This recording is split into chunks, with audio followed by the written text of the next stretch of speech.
Learn English through stories. 7. Adapted and modified by Kulwant Singh Sandhu. Contents: 1. The horse trap. 2. The aged mother. 3. Grammar page. Pronouns. 1. The horse trap. One day there was a surprise summer shower. The land smelled beautiful. The thirsty earth had soaked in every drop of rainwater. The children had been very busy shifting the puppies and kittens who were roaming in the back and front yards into the house so that they did not get drenched in the rain. Their respective mothers were very busy shifting the papadums left to dry on the terrace.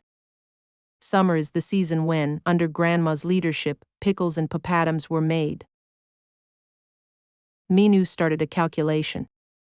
Everyone needs at least 5 papadums per day. For the next month, 600 papadums will be needed. Tomorrow our neighbor Vishnu Kaka's 3 grandchildren are coming. They will also eat with us these tasty papadums. We may have to keep 5 per head. That means Grandma has to prepare 600 plus 50 papadums.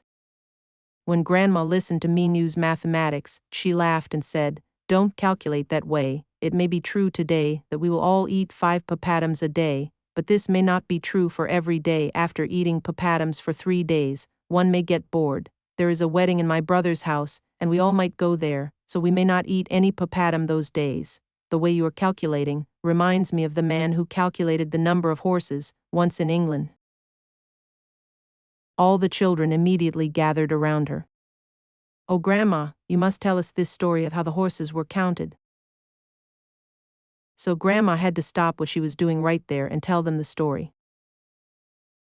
Many, many years ago in England there lived a great thinker and scholar called George Smith. He thought a lot about how it would be in the future and advised the Prime Minister about many things. He researched how many people would live in the country in 20 years' time. He calculated how many schools, hospitals, and roads needed to be built, or how much food needed to be grown or bought from other places to feed all these people. His calculations helped the government immensely in planning for the future. George often needed to visit the Prime Minister's office to talk to him about some new project and advise him.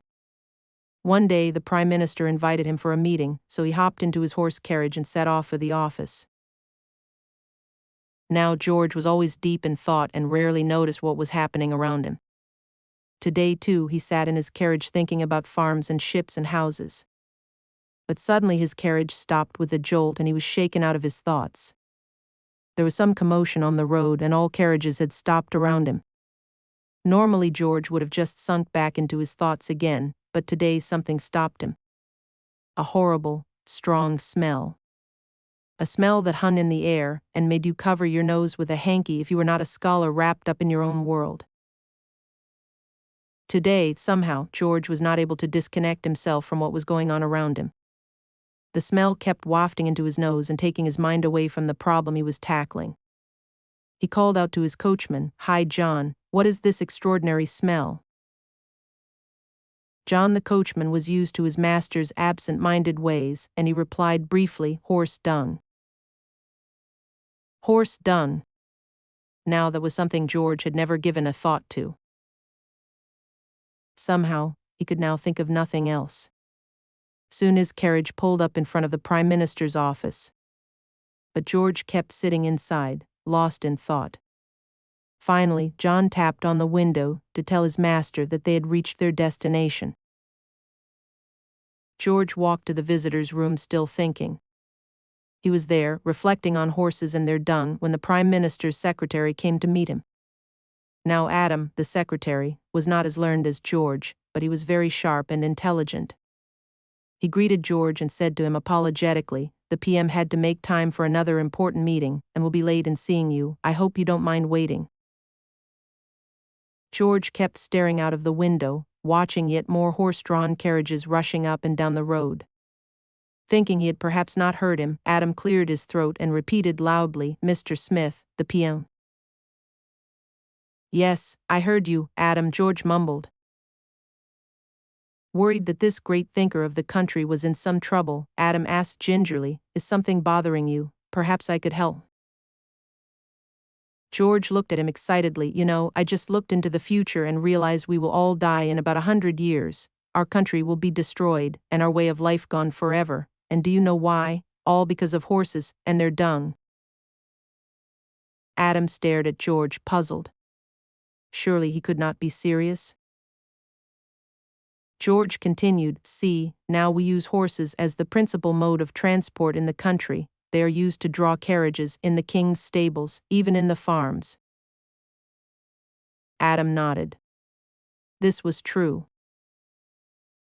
So how many horses are there now? Let's assume that there are 500 rich families who can afford to own a horse carriage. If each family has at least 2 children and all of them are rich enough to own carriages, that will mean a minimum of 2 more carriages in a few years. Each carriage would require 2 horses. So, each rich family would be using 4 horses at the least. So then there will be 2,000 horses. If you add our king's cavalry, and the number of horses in the farms, the numbers increase substantially. Adam nodded. Yes, this sounded true enough, but what was George's point? How do we get rid of the dung they generate now? Adam answered patiently, we dig pits and empty the dung into them.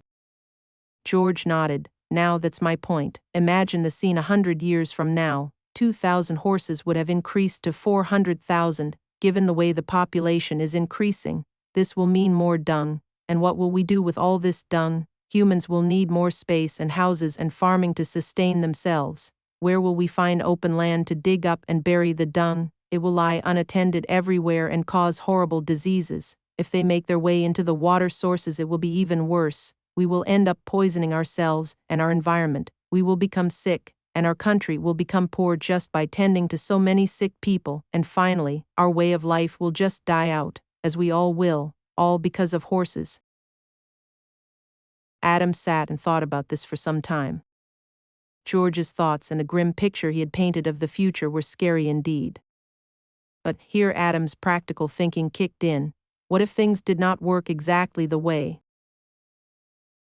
George was seeing them? He turned to his friend and said, Mr. Smith, you are not taking into account one very important bit into your calculations, the ability humans have to innovate and adapt. Many years ago, there were no carts or carriages, we went everywhere on foot. Then once we started domesticating animals, we realized we could use them for transport too. But do you think humans will rest with this achievement? Who knows, in 100 years what other modes of transport we would have invented, so that we may not require horses for transport at all. Perhaps we will even be able to fly like birds. George never solved this problem in his lifetime. Neither did Adam live to see how true his thoughts about the future had been. The man went on to invent so many new ways of moving from place to place that horses are no longer used in the numbers they once were. James Watt invented the steam engine, which led to the invention of railways. Then cars were invented by Carl F. Benz and became widely used in cities for transport. Finally, the Wright brothers showed that humans could fly, in aeroplanes. With all these great inventions, the horse and other animal-drawn carts and carriages are now a thing of the past. Truly, if a man did not innovate and experimented, our species would have died out, just like George had predicted. Everyone was very happy with this story. They all teased Minu. You are the George Smith of our house. Who knows, one day nobody will eat papadums and grandma may not prepare that many papadums. We may even buy directly from the shops, if it is a small number. Minu felt very embarrassed. She hid her face behind a pillow. Grandma said, don't make fun of her. Foresight is very important. If you don't have foresight, then you will land up in trouble. 2. The Aged Mother. Long, long ago there lived at the foot of the mountain a poor farmer and his aged, widowed mother. They owned a bit of land, which supplied them with food, and they were humble, peaceful, and happy. The province where they lived was called Shining. A terrible leader governed Shining. He was a warrior and hated anything that seemed weak or frail. One day, he made an announcement. The entire province was given strict orders. All of the old people are to be put to death. Those were the days when the custom of abandoning old people to die was not uncommon. The poor farmer loved his aged mother dearly, and the order filled his heart with sadness. But no one ever thought twice about disobeying the order of the governor. And so with many deep sighs, the youth prepared for what at that time was considered the kindest mode of death. At sundown, when his day's work was ended, the son took a quantity of unripened rice, which was the main food of the poor. He cooked and dried it and tied it in a square cloth. He swung the bundle around his neck along with a container filled with cool, sweet water. Then he lifted his helpless old mother to his back and started on his long, painful journey up the mountain. The road was long and steep. It was crossed and recrossed by many paths made by the hunters and woodcutters. One path or another, it mattered not to the young man, as long as he went up.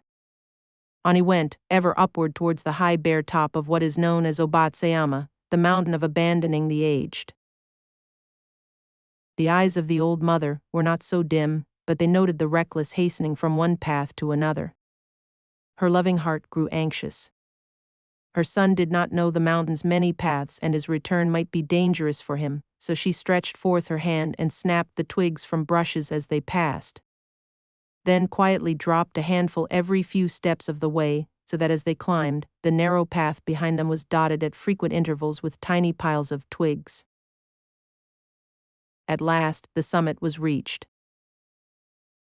Weary and heartsick, the youth gently set down his mother and quietly prepared a place of comfort as his last duty to the loved one. Gathering fallen pine needles, he made a soft cushion and tenderly lifted his old mother onto it. He wrapped her padded coat more closely about the stooping shoulders, and with tearful eyes and an aching heart he said farewell. The trembling mother's voice was full of unselfish love as she gave her last advice. "The mountain road is full of dangers, my son," she said. "Look carefully and follow the path that tracks the piles of twigs. They will guide you down." The son's surprised eyes looked back over the path, then at the poor old, shriveled hands all scratched and soiled by their work of love. His heart broke. Bowing to the ground, the son cried out, "Oh, honorable mother, your kindness breaks my heart. I will not leave you. Together we will follow the path of twigs, and together we will die." How light she seemed now. And hastened down the path, through the shadows and the moonlight, to the little hut in the valley. Beneath the kitchen floor was a walled closet for food, which was covered and hidden from view. There the son hid his mother, giving her with everything she needed, always watching and fearing she would be discovered. Time passed. He was beginning to feel safe when again the governor sent forth heralds bearing an unreasonable order, seemingly as a boast of his power. His demand was that his subjects should present him with a rope of ashes. The entire province trembled with dread. The order must be obeyed, yet who in all shining could make a rope of ashes? One night, in great distress, the son whispered the news to his hidden mother. "Wait," she said. "I will think, I will think." On the second day she told him what to do. "Make rope of twisted straw," she said. "Then stretch it upon a row of flat stones and burn it on a windless night." He called the people together and did as she said, and when the blaze died down, there upon the stones, with every twist and fibber showing perfectly, lay a rope of ashes. The governor was pleased with the wit of the youth and praised him greatly, but he demanded to know where he had obtained his wisdom. "Alas, alas," cried the farmer, "the truth must be told," and with deep bows he related his story. The governor listened and then meditated in silence. Finally, he lifted his head. "The province of Shining needs more than the strength of youth," he said gravely. "Ah, that I should have forgotten the well-known saying, 'With the crown of snow, there cometh wisdom.'" That very hour, the cruel law was abolished.